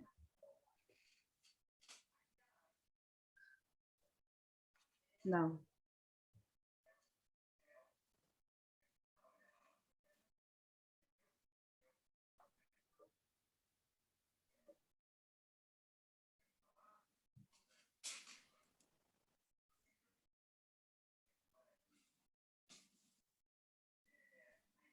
Eu vou passando para o José Marcos, aí depois o Francisco, quando voltar, ele faz o comentário, pergunta. Posso falar? Estão escutando? Então, Sim. não, sobre o que o professor João César falou da violência e esse aumento gradativo da violência à medida que o ladrão vai se tornando humano e depois demiurgo, é sempre meio chocante a gente se dar conta disso, né? Se olhar no espelho e ver isso. Mas eu acho que, no caso dos mitos, é uma violência direcionada a um tipo de injustiça, porque é o egoísta dono do fogo que não quer dar. Então, vejo assim, meio como um ímpeto de revolução, alguma coisa assim, porque depois que você rouba, você distribui para os seus. Aí eu queria só fazer esse comentário. Não, é isso mesmo. Quer dizer, a violência, talvez, aí, nesse caso, não está associada a acúmulo de poder, né? Ela é apenas um método, né? Agora, não deixa de ser curiosa a distribuição, né? De como ela se distribui pelas diferentes categorias aí de ladrão. Mas, realmente, assim, a essência das histórias, de todas elas, é o compartilhamento, né? É a assim, dádiva. Como se o animal fosse mais inofensivo, e aí vai virando o ser humano, vai ficando menos inofensivo, mas, nesse caso, me parece que a violência tinha um objetivo Sim, sim. né? Bom, pegar o fogo, né? Virar Vamos pegar o fogo. a cultura, né? Enfim. Não, sim, concordo. Tem um outro aspecto aí, me permita só que estou, né? Porque a gente está conversando, então vou pensando junto, né? Uma das coisas que eu também agora acabei de pensar, enquanto você falava, é que também, de certa maneira, por uma questão até, digamos assim, por uma estratégia de verossimilhança narrativa, como ele estava falando, por exemplo, de um animal, né? E não se observa guerras entre animais, digamos assim, uma coisa qualquer, mas entre o homem, sim. Então, quando ele coloca o personagem humano, talvez indiretamente ele possa se apropriar de um método violento, porque isso faz parte da experiência da humanidade como um todo, e aí então ele usa como um artifício narrativo. Seria uma outra forma da gente também entender, né? Aí por via meramente estética, né? Porque que acontece isso, né? Já que o fim é a dádiva, né? Agora, esse ladrão, esse detentor egoísta, ele, de certa forma, ele é excluído da divisão, ele fica sem o fogo, por isso que ele cai na maioria das vezes, ele sofre, né, essa queda ontológica ali que a gente já conversou, porque ele é punido de certa maneira, ainda que indiretamente.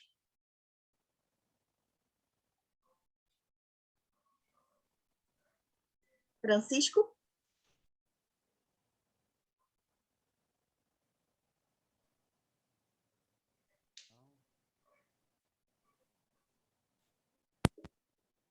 Agora o microfone está melhor? Ah, agora sim. Tirei o fone para conseguir falar.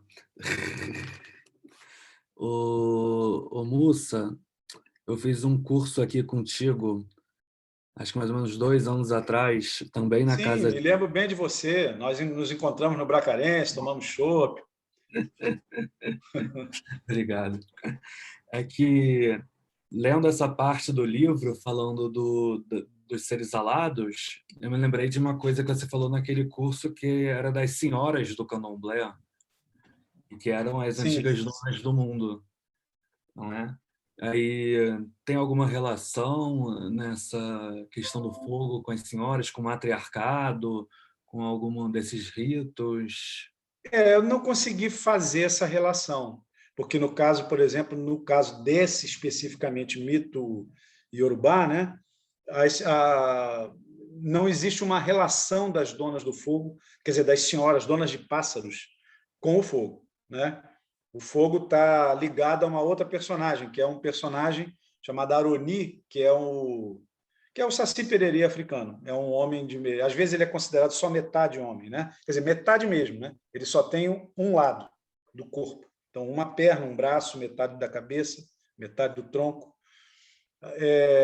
E ele é o que é o ladrão do fogo, né?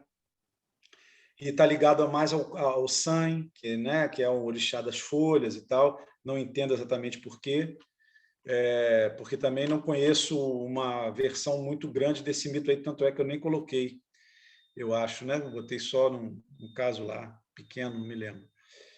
Mas no caso das senhoras, não. Agora, o fato de serem pássaros, como essa entidade primordial e tal, e que com poder de feitiçaria, isso tem tudo a ver com o que a gente vai discutir semana que vem, que é exatamente por que esse personagem original é um alado, né? É um ser alado, que voa. E aí tem a ver com essas senhoras do candomblé, que são as senhoras do candomblé, da mitologia do candomblé. Né? Para quem não se lembra, ou para quem não estava lá, é um mito que o Francisco está lembrando, que se refere ao seguinte: no início, a gente, né, isso diz os mitos, né, a gente não tem exatamente uma noção do que aconteceu antes. Sabe-se que antes desse mundo existir, existiu outro, que era aquático, era escuro, e quem reinava eram as senhoras donas de pássaros. São senhoras ancestrais, né? E que elas tiveram o poder tomado pelo Ifá, o Orumilá, né? Que é um homem. Então, foi a partir do momento... O mundo, né? Passou a ter sol, passou a ser como é hoje, a partir do momento em que o homem tomou o poder das mulheres. Elas nunca se conformaram, elas foram dominadas, perderam o poder, mas elas continuam bagunçando a vida de todo mundo. Então, acidentes, tragédias, tudo isso é obra delas. E tanto é que você tem uma cerimônia, quando vai começar uma sessão de candomblé, que você faz o padê, que muita gente fala popularmente, não, isso é uma cerimônia para Exu, também. Exu está presente em tudo, mas é para elas, basicamente. A cerimônia é para as senhoras, para que elas não... E são as únicas entidades que as oferendas, você não pode garantir o efeito. Né? Existe uma possibilidade de ser aceita. Mesmo quando elas dizem que está aceita, pode não estar, porque elas podem trair. Já as outras entidades, não. Se eles aceitaram a oferenda, aceitaram a oferenda. Mas, no caso delas, então, é um conflito constante. É como se esse poder feminino ameaçasse a estrutura do universo o tempo inteiro. Né? Que isso é um tema bem recorrente. Né? A mulher é uma grande ameaça nas mitologias. Né? O tema lá último romance que eu escrevi, é mais ou menos isso. A mulher tem sempre um elemento de, né, a causadora da morte, né? Uma grande parte dos mitos do coisa. Mas eu acho que a parte da Alada ela tem a ver, sim, com o que a gente vai conversar, que é a história do xamanismo. Obrigado. Valeu. Obrigado pela presença. Agora, Vanessa.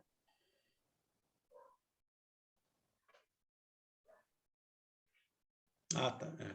A mão.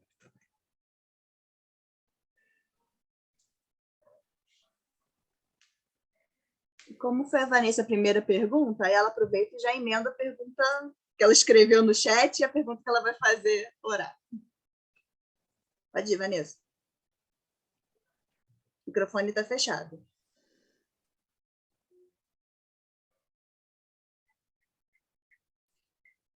A imagem é uma imagem ou ela está congelada? Não, ela falou que o microfone não está funcionando. Então, vou fazer o seguinte, eu vou fazer a pergunta que ela escreveu aqui, aí depois ela digita se tiver mais algum comentário que eu leio. Ela perguntou sobre a figura da Fênix. A figura da Fênix é interessante. A figura da Fênix é uma ave que renasce, né, depois das próprias cinzas, né, depois de ter sido queimada. Eu não consegui introduzir aí, mas pode ser que tenha uma relação. Teria que pensar mais, assim, de supetão. Não estou conseguindo relacionar com essas histórias que a gente contou, trabalhou, mas alguma ligação é possível, porque os elementos estão aí, né? O alado e o fogo, né? Renascimento. Interessante, bom tópico para eu pensar aqui, né? Bem interessante, sim.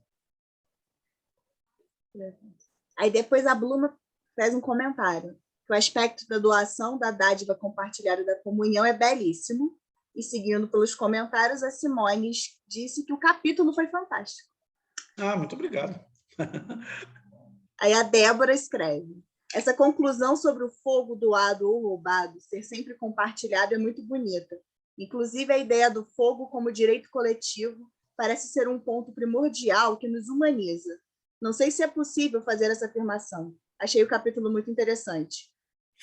Não, acho que é possível e a gente vai desenvolver bastante esse assunto, né, nos outros encontros, porque é isso daí, né, que é tentar descobrir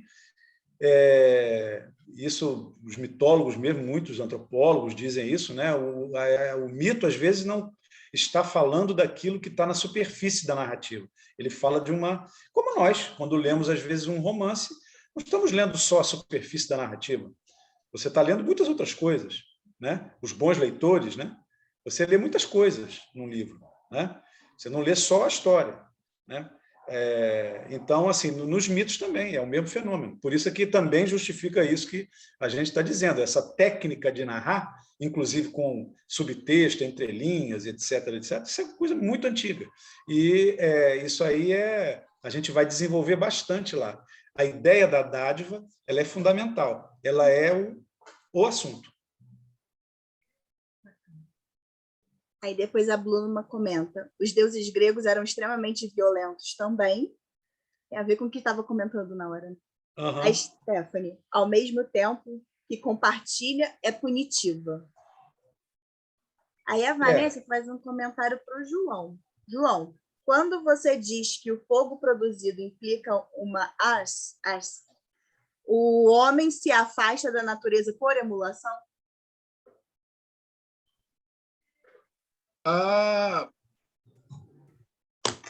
Olha, em termos da teoria mimética gerardiana, sim, porque isso implicaria mimeticamente a imitação, portanto, implicaria emulação. Mas isso nos levaria muito longe do trabalho do Mussa. Então, Vanessa, nós depois falamos sobre isso com calma, tá bom? Show. Valeu, João, pela participação, mais uma vez especial. A Sanclay pergunta: a violência pode ser entendida como um símbolo? Aí, sem ser tão literal. Não pensei nisso. Teria que pensar de novo. Não sei se aí seria o caso. Não pensei. Se for um símbolo, eu não identifiquei, então por isso é que eu não tenho essa resposta. Mas é um outro tema também instigante, né? Seria símbolo de quê, né? Assim, não me ocorre. Assim, desculpe, gente, você não tem, porque às vezes é muita informação, né, também. Assim, não sei, mas é uma questão também. Símbolo, né? É uma possibilidade, né? É uma possibilidade bem forte até. Mas eu não identifiquei isso, não consegui perceber. Ramifica, né? As ideias vão ramificando. Stephanie, humano é polaridade. O José Luiz, a ideia antiga, clássica do dom e contradom. Eu acho que alguns comentários, como são de momentos, né? Mas...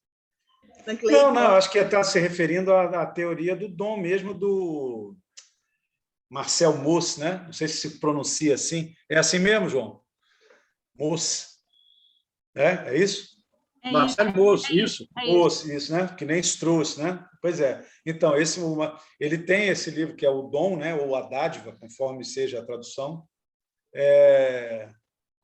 que eu usei, que me inspirou muito, na verdade. Depois que eu li esse livro, assim, me deu uma clareza. A gente vai conversar disso semana que vem. Se a gente for antecipar agora, vai tirar um pouquinho do prazer, do suspense. Sanclay, eu vi esse método em Pierre Clastres em Sociedade contra o Estado, sendo a sociedade por funcionamento altruísta. Aí Regina pergunta: o fenômeno da apropriação levaria necessariamente ao acirramento da violência na escala da evolução humana? Bom, assim, eu acho que a apropriação aí... Eu vou ter que antecipar assim, uma pequena coisa. Tem uma, como se diz, né? Meu filho usa muito isso, pequenininho, uma pegadinha, né? Porque a gente usa a palavra ladrão, né? O vocabulário que nós usamos, ele já é culturalmente contextualizado e ele é influenciado pela própria cultura. Então, eu não tinha outra palavra para chamar esse personagem. É o roubo do fogo. Agora, é um roubo. Nesse sentido, é um roubo. Porque o roubo é um crime. E o ladrão é um herói. Então, seria uma inversão, né? Então, as primeiras narrativas humanas já começaram como subvertendo a ordem.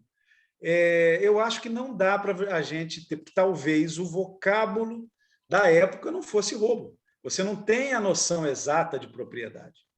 Você não tem essa noção ainda constituída. Isso é uma noção da civilização. Existe uma diferença na civilização em que você não tem a vingança, por exemplo. Você viu? É um elemento muito frequente nas histórias dos mitos do roubo do fogo e outros, porque você tem a vingança, né?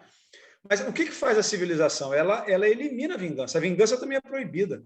Na civilização, a ideia é o juiz, né? Começou lá, você tem no Oriente Médio juízes, está lá, né? Você tem um livro, né? Os juízes. Você tem o instituto lá da Babilônia, com todo o aparato estatal, os sacerdotes fazem os julgamentos, porque eles protegem o povo, julgam os conflitos para manter tudo em harmonia, né? E não precisam trabalhar, quer dizer, não trabalhar com as mãos, né? Quem vai fazer o pão são as pessoas. Eles estão lá numa casa. Então, essa divisão, né? Essa especialização, estratificação social, tudo isso surge com a civilização. E aí o ladrão, ele é criminoso. Mesmo que alguns tenham mais que outros, mesmo que alguns tenham coisas que outros não têm, o roubo é proibido. Mas naquela sociedade pré-histórica, o ladrão é uma palavra tendenciosa, porque eu estou usando o vocabulário meu, de uma pessoa que nasceu no século XX, né? Quer dizer, num contexto diferente. Eu não tenho outro nome para chamar essa personagem, mas ela não é um ladrão, no sentido, né, estrito, né, profundo do termo. Ele é um herói. Ele é o herói, ele é o doador, né? No sentido de que ele teve que tirar de alguém para fazer a doação. Alguém que não queria doar. Então, isso daí a gente vai discutir bem, mas é nesse sentido. Então, não sei, quer dizer, não é porque não é a violência não surge porque houve um outro crime ou que houve uma... E esse demiurgo que é roubado, ele se vinga do ladrão, às vezes, no caso dos Zeus, por exemplo, ele se vingou da humanidade com a Pandora. Mas é um caso específico, é um mito específico. Em geral, ele se vinga do ladrão e deixa para lá. Às vezes, ele simplesmente aceita a situação. Ele foi excluído, ele perdeu, né? Então, em muitos casos, ele perdeu. O caso do urubu, por exemplo, ele nem chega a se vingar, ele tenta recuperar o fogo, não conseguiu, mas não se vinga. Ele vai comer podre o resto da vida, né? Então, ele se conforma, digamos assim. Então, acho que não é por esse motivo aí que a gente tem que analisar essa questão da violência, que é, pelo que eu estou percebendo aí, bem complexa, e eu não dei uma resposta, né? Não dei porque não me chamou a atenção na época.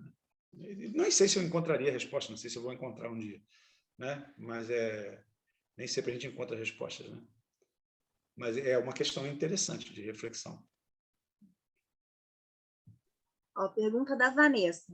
Sobre o roubo do fogo, poderíamos comparar com o roubo, o provar da maçã da árvore da sabedoria, o fruto proibido, e, por consequência, a queda ontológica do homem, Adão e Eva do paraíso?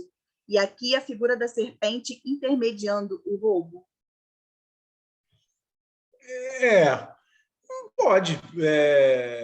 Eu acho que não vão faltar alguns elementos que a gente vai discutir justamente na semana que vem, que só para dizer por que a gente está adiando tanto, é porque nesses encontros próximos a gente vai discutir a essência do livro, né? A essência do livro é o terceiro capítulo. Por isso, eu até dividi em duas partes, para a gente poder ter bastante tempo para dialogar, esmiuçar bem as ideias, né? Em alguns elementos na história de Adão e Eva, eu não encontro paralelos com o roubo do fogo. Agora, há outros, sim, a queda ontológica, que também não é apenas um motivo mítico exclusivo do roubo do fogo. Ele é muito frequente no roubo do fogo, mas aparece em outras formas de narrar. Agora, tem semelhanças. O que é o mito do Adão e Eva, para mim, na verdade, apesar de não ser dito isso diretamente, na minha opinião, esse mito é um mito sobre a origem da morte. É um dos mitos da origem da morte que você tem como figura central, provocadora da morte, a figura da mulher, né? E implicitamente, né, com uma conotação sexual, porque o fato de terem descobriram que estavam nus, não percebiam, né? Quer dizer, ou seja, é o lado de que o pudor surge o pudor porque existe, né, a maldade, vamos dizer assim, né, do erotismo, como vista na concepção dessa narrativa especificamente. Então, eu acho que esse mito ele é muito mais um mito da origem. Tem semelhanças com o roubo do fogo? Tem, sim, concordo com você. Não vejo todos os elementos. Para mim, ele está muito mais ligado aos mitos da origem da morte, que é bem isso daí, né? É a mulher pratica uma ação interdita e aí provoca a morte. E muitas vezes essa ação interdita, um dos fundamentos ou algo que permeia a narrativa é alguma coisa relativa à questão sexual, à sexualidade feminina, justamente uma pulsão dessa, com um termo freudiano, né? O João lembrou, sexual feminina, que é a grande questão que eu acho que é de toda essa narrativa, não sei de que época mas que desde que as sociedades passaram a ter um patriarcado mais exacerbado, né, que atribuir justamente a sexualidade feminina, e por isso existem tantos métodos de repressão à sexualidade da mulher, que isso era considerado uma coisa que ameaçava o bem-estar social. Não que seja real, tá? Não estou compartilhando ideias, não, estou só constatando o que a gente observa pelas narrativas. Então, a sexualidade da mulher, e até nas práticas, né? Você vê excisão clitoriana, burcas, as mulheres que só podem casar se o pai autorizar ou se o irmão autorizar, tem que ser entregues, né, no altar pelo pai. Espera aí, vamos com calma. Então, assim, esse controle é uma coisa muito universal e de muitas sociedades, não depende muito do grau tecnológico, não. Mesmo nas sociedades mais simples, é claro que existe mais liberdade, mas mesmo assim existe um controle sexual muito forte que o homem exerce tradicionalmente, né, secularmente, milenarmente, contra a mulher, contra a sexualidade feminina. E aí eu acho que aí, nesse mito de Adão e Eva, é isso aí que está mais em foco, minha leitura, né? Mas tem realmente semelhanças com o mito do roubo do fogo, sim. Dá para reconhecer. Ah, Múcio, isso leva longe, né? É longe, longe. Na página 101, você precisamente observa que não há no Gênesis, quer dizer, você observa primeiro isso na página 28, mas na página 101 você volta ao tema de que não há no Gênesis uma história sobre a origem do fogo. E o que haveria de mais próximo a isso, você diz então na página 101, é a espada ígnea do anjo que guarda a entrada do Éden. Sim, isso é interessantíssimo. Porque é a primeira menção. O fogo, no caso, tem essa se não me engano, é Miguel, né? Miguel ou Gabriel? Não, esse é Miguel, né? Miguel, que é o... Aí depois, Miguel? Então, coloca o resto da carne assada no potinho, que eu vou congelar, tá? Eu acho que é o Miguel, não tenho certeza agora. E aí tem uma outra aparição que é mais nítida disso, seria a sarça de fogo, né? Sarça ardente. Sarça ardente, quando Deus fala com Moisés.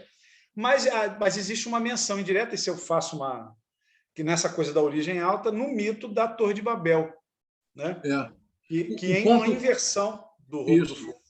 O ponto que é interessante em relação ao que você acabou de dizer é que, em última instância, uma vez que Eva e Adão provam da árvore do conhecimento, o que realmente os diferencia de Deus é a finitude. É porque, a partir do momento que eles são expulsos do paraíso, o anjo... passam a morrer. É isso. E o anjo que ele guarda é a árvore da vida. Então, isso é bem interessante, não é? Porque eles adquirem uma técnica, que é o conhecimento, mas eles não são capazes de dominar o tempo. E a árvore da vida é o que eles escapam, não é? Mas aqui, olha, a Isabel, que é a Isabel Santos, que é a professora da UERJ, professora de hebraico. De fato, no Gênesis não há, o anjo não é mencionado. É apenas o anjo que guarda a árvore da vida, que é a finitude. Sim. Mas não chega a mencionar. Não, é porque eu não sei, talvez seja uma tradição posterior. A minha mãe é que entende disso. Se eu perguntar para ela, ela vai dizer. Ela conhece os arcanjos, né? São os arcanjos, Miguel, acho que Rafael, Gabriel, né? Gabriel normalmente aparece como mensageiro, inclusive no Alcorão, por exemplo, também aparece como mensageiro. Aí o Rafael, acho que é a cura, e o Miguel é a espada no sentido da força de Deus e tal, da intervenção mais... Não tenho certeza, acho que ele é mais guerreiro, digamos assim. Não tenho certeza. Isso, pelo menos, numa tradição, pode ser posterior à tradição especificamente hebraica, né? É que eu acho que nós vamos voltar a isso no próximo encontro. Eu acho que a Isabel pode nos ajudar. Mas é bem interessante pensar essa ausência de um mito de origem do fogo no Antigo Testamento, o que provavelmente se relaciona ao fato de o Criador também ser o grande doador. Isso. Ele doa a vida. Não, e sim, e é incompatível com qualquer religião monoteísta, se você tem esse Deus criador, que surja um personagem, seja humano, seja um animal alado, que vai roubar alguma coisa dele. É incompatível. Então, você suprime. Não é à toa que você, nas religiões, que são chamadas dessas religiões de civilizações, né, que se expandiram principalmente na Eurásia, né, esse eixo, né, horizontal, né, eurasiático, eles suprimem a história do roubo do fogo. Não tem. Né? Você vai encontrar, são resíduos. Né? Caso contrário, não seria um Deus monoteísta. Não teria um Deus monoteísta, criador de tudo. Né? Claro. Olha, Sancleito tem pergunta. Pode abrir o microfone. Com licença. Tudo bem? Tudo bom? Olá, senhor Busta, com licença, todo mundo. Eu gostaria de perguntar e explicar também o que eu falei. Eu perguntei sobre a violência sendo um símbolo. E quando eu penso no fogo e a sua propriedade mutável e, por natureza, dual, porque até existindo dentro de nós, o fogo ele constrói, porque as nossas células, o fogo ele agita as partículas, e o fogo nada mais é do que partículas em movimento. A combustão são partículas em choque, e isso às vezes me lembra violência. E essa violência às vezes me remete tanto à vida, quanto à produção de uma nova vida, uma nova vida, e também à morte, à destruição. As nossas células chegam a um ápice e elas param de funcionar. Elas morrem, e a Terra acaba, pelo seu movimento, nos incorporando, e a gente acaba agregando a Terra. Aí eu pensei nessa dualidade e é dinâmico. Enquanto uma coisa entra, outra coisa sai. Nada só entra e nada só sai. É um equilíbrio. E essa coisa do relacionado à mulher e o fogo, eu já encontrei muitas mitologias, eu procuro muitas mitologias. E no Japão é sempre dual o fogo. Tem a ver com cura, tem a ver com criação e tem a ver com destruição. Mas nunca fica um do lado de lá e um do lado de cá. No Japão, fala de dois filhos do fogo, e uma fica invejosa, porque o Deus criou uma maior, um fogo maior, e uma era o fogo menor. E essa fogo menor ficou com muita inveja, porque o outro era um fogo muito mais bonito. E aí eles trancam ela num lugar, depois que ela faz um chilique, quando ela vai receber uma oferenda no lugar do irmão, e aí lá ela queima tudo. Aí um outro irmão chega e ela aprende que a destruição dela é uma coisa boa, como se fosse uma coisa budista, do bem, descobrir que o seu mal é uma coisa que pode ser um impulsionador da sua virtude. Não jogue o seu mal fora. E o fogo me traz isso, essa dualidade e mutabilidade. As coisas podem mudar.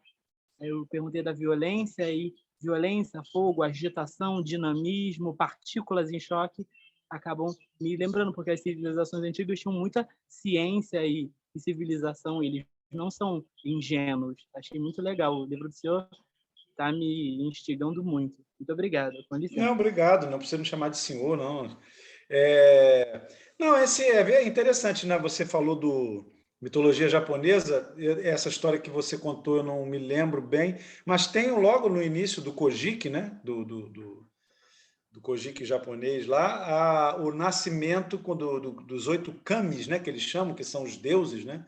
Do fogo. Um deles, no momento em que agora eu não esqueci, a Amaterasu tem não sei o quê, que um é o homem e a mulher primordiais, ela deu à luz o fogo e aí morre, ela morre queimada. Então, essa é a origem da morte também, né? E aí vai lá para o submundo, o homem fica sozinho, vai tentar buscar, quando ele chega lá, ele fica horrorizado no que ela se transformou, né? Se dá conta do que é a realidade da morte, e aí tenta fugir e ela vai atrás para tentar buscar ele, né? E aí talvez, né, implícito aí seja a origem da morte, porque ela tenta buscar, não consegue, mas daqui a pouco vai conseguir, né? Então tem essa história lá que eu me lembro. Eu tinha feito uma associação mais em relação à questão do humano com a violência, que símbolo seria. Por isso que eu entendi. Agora que você explicou, eu entendi bem, e é muito bem colocado.